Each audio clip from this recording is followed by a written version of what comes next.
నమస్తే అండి, welcome to తెలుగింటి వంటలు. నేను మీ లలితాని. ఈరోజు మనం ఇంట్లోనే ఉస్మానియా బిస్కెట్స్ అనేది ఎలా తయారు చేసుకోవాలనేది నేను నా పద్ధతిలో చూపిస్తాను. మొదటిగా మీరు కానీ మొదటిసారిగా నా ఛానల్ చూస్తుంటే సబ్స్క్రైబ్ అనేది చేసుకోండి. మనం ఇవి ఇంట్లోనే చాలా రుచిగా తయారు చేసుకోవచ్చు. మనం బయట ఏమి కొనుక్కోకుండానే చేసుకోవచ్చు. ప్రాసెస్లోకి వెళ్ళిపోదాం. ముందుగా మనం వెన్న తీసుకుంటున్నా నేను. మీరు బయట కొనుక్కున్న బటర్ అయినా సరే రూమ్ టెంపరేచర్లో తీసుకోండి. ఎంతైతే బటర్ తీసుకుంటున్నామో అంత షుగర్ అనేది పౌడర్ చేసుకున్నాం. ఈ వెన్నని మనం బాగా ఇలా మ్యాష్ చేసుకుంటూ కలుపుకున్నాం. మనకు అది ఫ్లఫీగా వస్తుంది. షుగర్ పౌడర్ వేసి బాగా కలిపేసుకున్నాం. ఇది బాగా కలపడంలోనే మనకి బిస్కెట్స్ అనేది బాగా వస్తాయి. విస్కర్ ఉంటే విస్కర్తో కానీ బ్లెండర్తో కానీ మీరు మీ ఇష్టం. నేనైతే స్పూన్తో చూపిస్తున్నాను.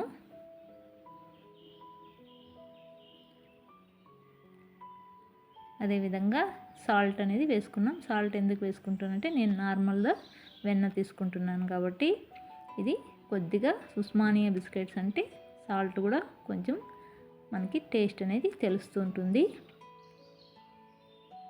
మీరు కనుక సాల్టెడ్ బటర్ తీసుకుంటే అంత సాల్ట్ వేసుకోని అవసరం లేదు. ఇప్పుడు నేను మిల్క్ పౌడర్ అనేది 2 స్పూన్లు వేసుకుంటున్నాను. అదేవిధంగా బేకింగ్ సోడా వేసుకుంటున్నాను. మొత్తం కలిసేటట్టు బాగా కలిపేసుకున్నాం.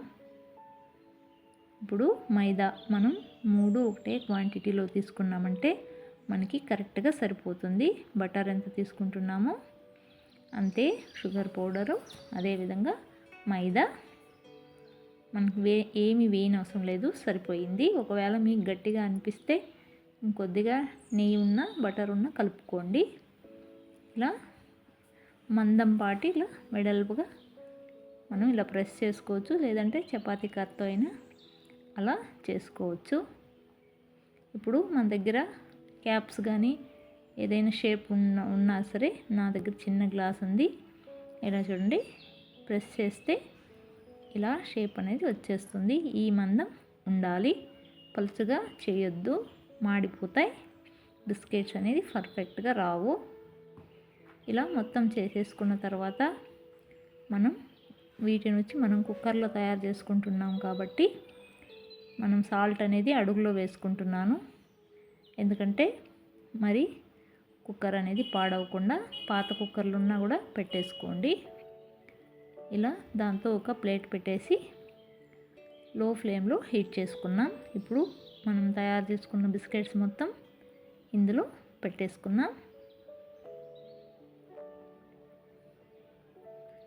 ఇప్పుడు ఆల్రెడీ సాల్ట్ అనేది మనం హీట్ అయి ఉంటుంది కాబట్టి 5 to 10 minutes లోపు మనకి స్మెల్ అనేది బయట బటర్ వేసాం కాబట్టి తెలిసిపోతుంది. లేకపోయినా మధ్యలో ఓపెన్ చేసి కూడా చూసుకోవచ్చు కుక్ అయినాయా లేదా అన్నట్టు. ఇలా మూత పెట్టేసి నేను పైన కొద్ది వెయిట్ పెట్టాను. చూడండి ఎంత పర్ఫెక్ట్గా మనకి బిస్కెట్స్ అనేది రెడీ అయిపోయాయి. చాలా క్రిస్పీగా టేస్టీగా మనకి చాలా అద్భుతంగా ఉంటాయి. మీరు కనుక ఈ వీడియో నచ్చినట్లయితే మీకు లైక్ చేయండి, షేర్ చేయండి. Thank you.